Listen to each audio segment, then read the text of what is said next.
Bismillahirrahmanirrahim. Assalamualaikum warahmatullahi wabarakatuh. Syukur alhamdulillah kita masih diberikan kesempatan dan dipertemukan kembali di channel ini.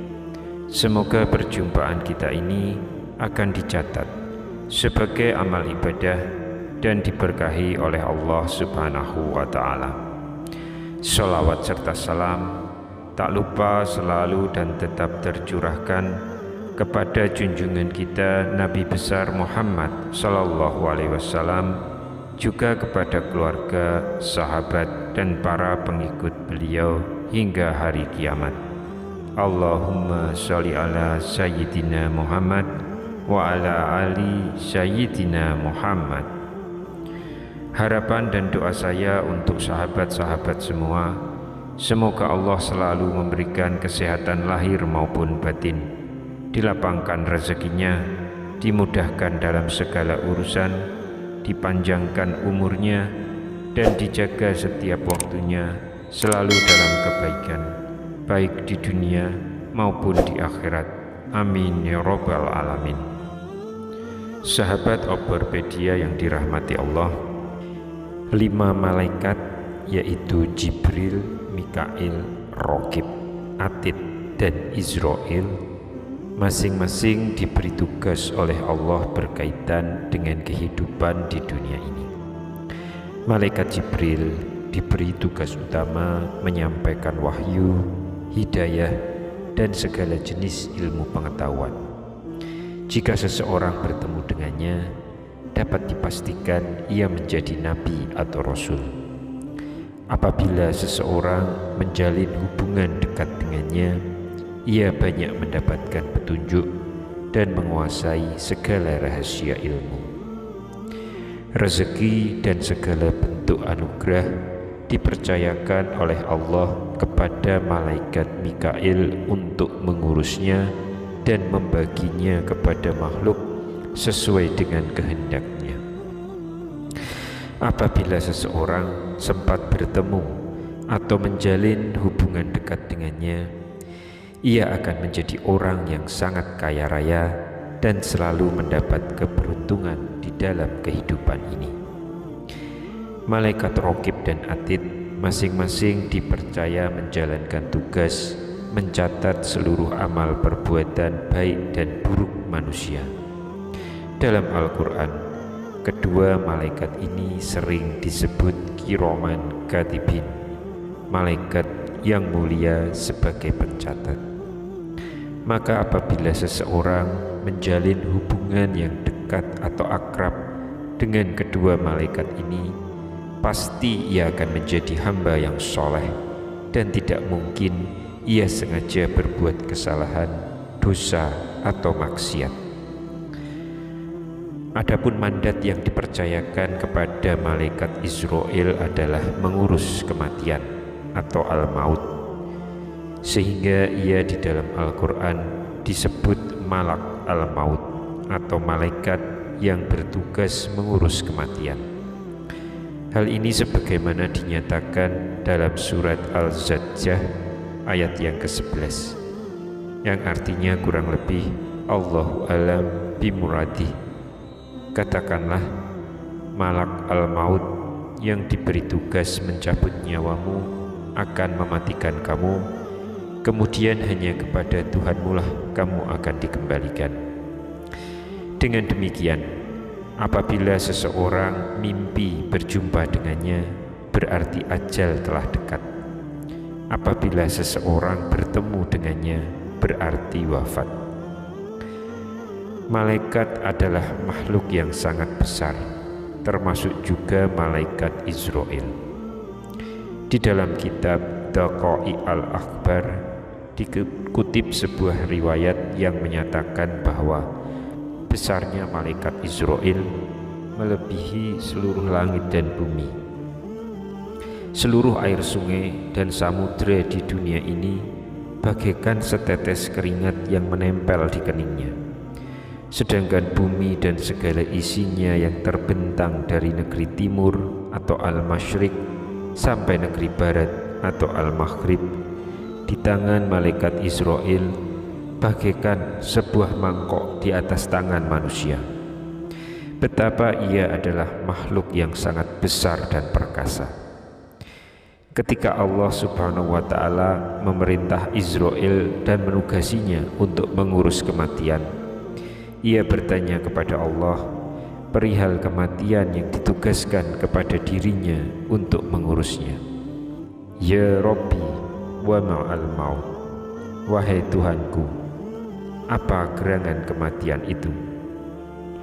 Untuk menjawab pertanyaan tersebut, Allah memerintahkan hijab atau selubung rahasia yang menyelimuti kematian agar tersingkap, sehingga Israel menyaksikan apa gerangan kematian. Ketika itu Allah berfirman kepadanya, itulah gerangan kematian yang aku tugaskan kepadamu. Pandanglah dan perhatikanlah dengan seksama. Ketika Israel memandang wujud kematian, ia jatuh pingsan dan tidak sadarkan diri selama bertahun-tahun. Betapa wujud kematian sangat dahsyat, dan betapa mengurusnya adalah tugas yang sangat berat. Malaikat Israel yang sangat besar saja dan perkasa jatuh pingsan tidak tahan memandangnya, apalagi manusia yang tubuhnya sangat lemah. Manusia pasti wafat, tidak hanya pingsan, ketika Israel memperlihatkan al-maut kepada mereka. Ketika Israel telah sadarkan diri, Allah Subhanahu wa Ta'ala berfirman kepadanya, wahai Israel, ambillah kematian itu dan aku perintahkan engkau mengurusnya. Israel bertanya, wahai Tuhanku, bagaimana aku mengambilnya sedangkan ia lebih besar dari diriku? Lalu Allah menganugerahkan kekuatan kepadanya sehingga Israel mampu mengambilnya dan memindahkan kematian di atas tangannya. Kematian atau al-maut yang telah berada di tangan Israel memohon izin kepada Allah untuk menyampaikan pengumuman. Setelah Tuhan mengabulkan permintaannya, al-maut menyampaikan pengumuman dengan suara yang sangat keras sehingga terdengar oleh semua makhluk. Saya adalah al-maut yang akan memisah antara kekasih, memisah antara suami dan istri, memisah antara anak dan orang tua, dan memisah antara saudara.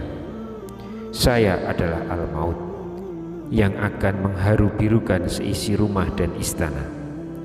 Saya adalah al-maut yang akan membuat padat penduduk kubur. Saya akan mengejar dan menangkap kamu sekalian, kendati pun kamu bersembunyi di dalam benteng yang tinggi lagi sangat kokoh.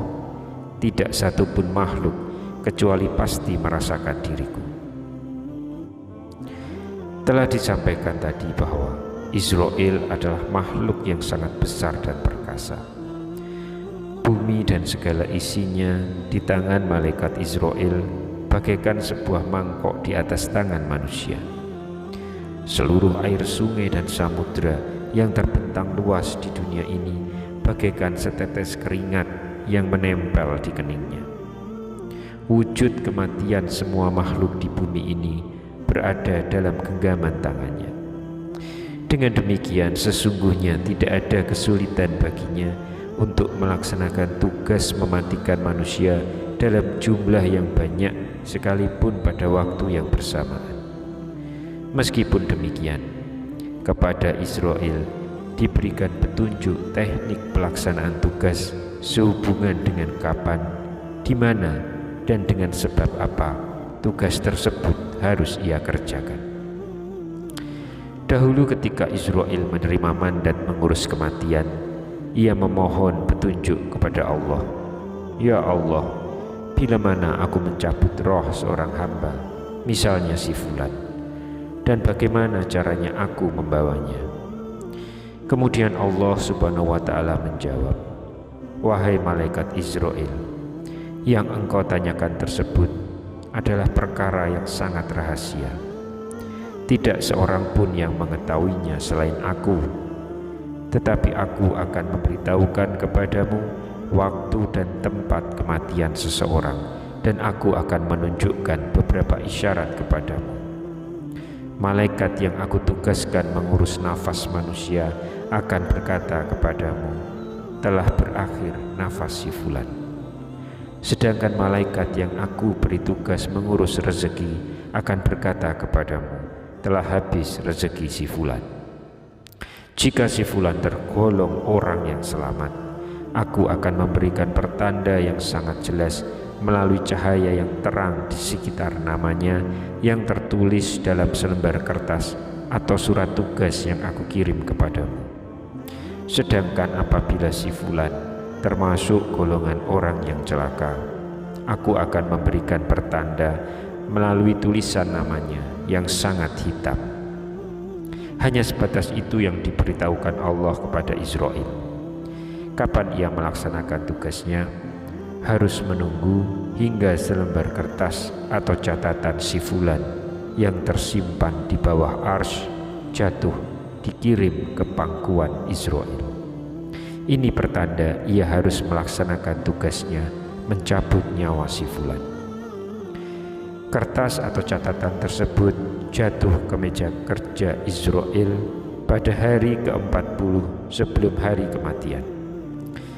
Ketika itu di alam langit si fulan dipandang telah mati, sedangkan di alam bumi ia masih mempunyai sisa umur 40 hari. Di dalam kertas tersebut dijelaskan perihal nama orang yang diperintahkan untuk dicabut nyawanya, tempat dan sebab musababnya. Demikianlah sebagian dari rincian pelaksanaan tugas Israel. Semua berjalan sesuai dengan kehendak dan kekuasaan Allah yang menciptakan hidup dan mati dan yang menugaskan Israel untuk memisahkan antara keduanya. Atas dasar inilah, maka kisah berikut ini patut untuk direnungkan. Pada zaman Nabi Sulaiman, suatu ketika Malak al-Maut atau Israel menampakkan diri dalam wujud manusia dan bertamu ke rumah Nabi Sulaiman alaihissalam. Ketika Israel memandang tajam pada seorang pemuda yang duduk di sebelah Nabi Sulaiman, pemuda tersebut bergetar. Setelah Israel mohon pamit, pemuda tersebut memohon kepada Nabi Sulaiman, "Wahai Nabi Allah, aku mohon engkau berkenan memerintah angin untuk membawaku pulang ke negeri Al-Sin." Nabi Sulaiman mengabulkan permohonannya. Lalu ia memerintah pasukan angin untuk membawa pemuda tersebut pulang ke negeri Al-Sin. Ketika Malak al-Maut datang lagi, Nabi Sulaiman alaihissalam bertanya kepadanya, apa sebab kemarin lusa ia memandangi seorang pemuda dengan tajam. Malaikat Israel menjawab, "Pada hari tersebut, aku diperintah Tuhanku mencabut nyawa pemuda itu di negeri Al-Sin. Ketika itu aku heran, mengapa pemuda itu masih ada di dekatmu?" Nabi Sulaiman lalu menceritakan perihal pemuda tersebut yang dikirim pulang mengendarai angin sesuai permintaannya sendiri. Lalu malaikat Israel berkata, "Pada hari itu juga, aku telah mencabut nyawanya di negeri Al-Sin, persis sebagaimana isi surat tugas yang dikirimkannya kepadaku." Demikianlah Israel melaksanakan tugasnya, mencabut nyawa setiap orang pada saat dan tempat serta dengan sebab persis sebagai tertulis dalam suratan takdir Allah Subhanahu wa ta'ala. Pada saat yang telah ditentukan, Israel akan berkunjung ke rumah kita atau kita sendiri yang akan berkunjung ke suatu tempat di mana Israel telah menunggu di tempat itu. Semuanya berlangsung atas kehendak dan kekuasaan Allah Subhanahu wa ta'ala. Wallahu a'lam bishawab. Demikian yang bisa saya bagikan pada kesempatan kali ini. Semoga pembahasan ini dapat memberikan manfaat untuk kita semua. Amin ya rabbal alamin. Wassalamualaikum warahmatullahi wabarakatuh.